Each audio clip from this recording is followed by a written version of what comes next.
irregularities could be explored. They want them to be condemned. And the committee also, one of the things they did was they highlighted several people who applied to President Trump for pardons. And the implicit message was that maybe they had done something wrong in connection with challenging the elections, and they wanted to be pardoned, and therefore that was what they would say, an admission that they were wrong and guilty in what they did. But again, this stuff is indirectly trying to support something, the facts of which do not support an insurrection on January 6th. So again, the committee, which from the outset refused to allow those congressmen on it that the Republicans wanted on the committee, by doing so, they made this a farce and a sham. When this happened, the Republicans refused to participate in the sham process.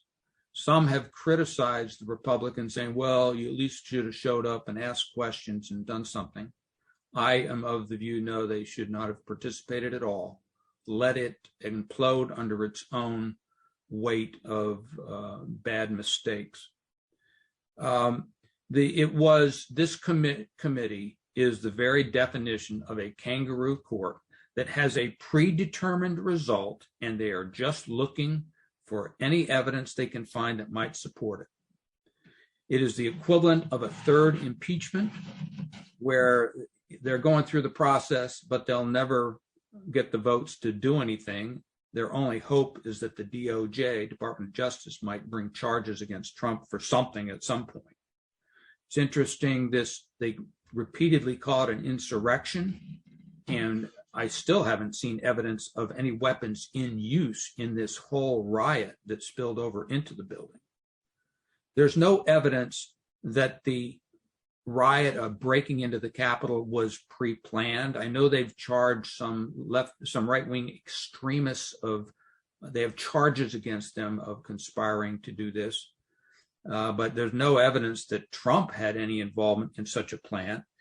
In fact, there's no evidence that Trump encouraged incitement to such a riot. In fact, the riot actually defeated his stated purpose, which was to vote against some of the votes that were going to be presented. His whole purpose was to participate in that hearing through other senators, not to have a riot that would disrupt proceedings.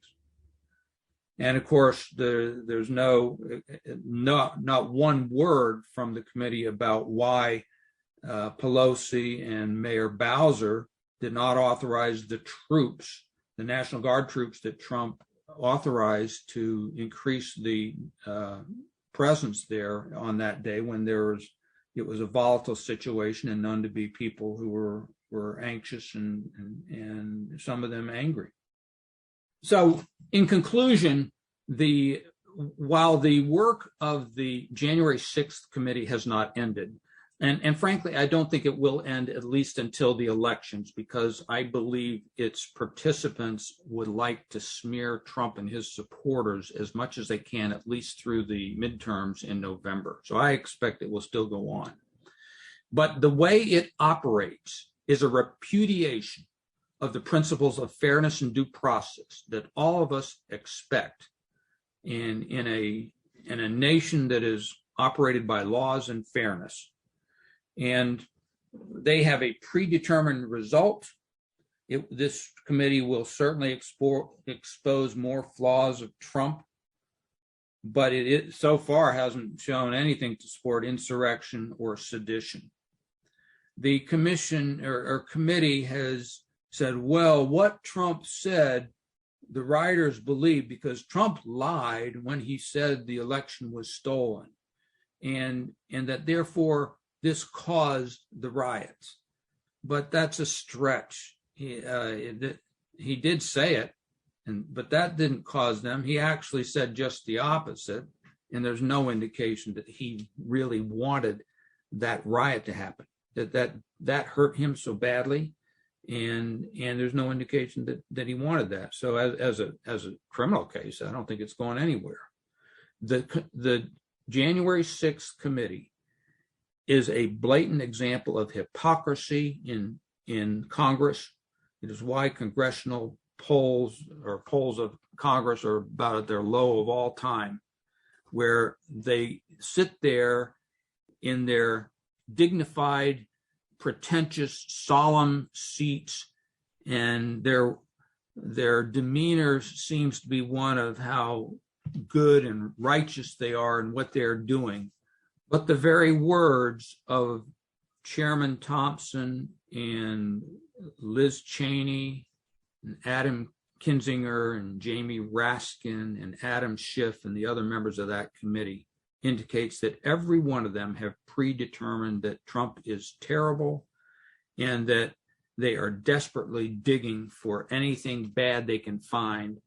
And we, even in the United States, are not impressed with this. It is a kangaroo court that you would expect in a banana republic. And the bottom line of this commission is, even if someone would bring some charge against Trump, they will cling to that as if it somehow justifies everything that the commission has done. But in fact, the committee on January 6th is indeed a sham and a disgrace.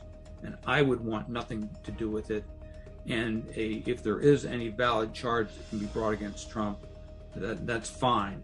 But this sham does not justify it. It is a disgrace to our nation.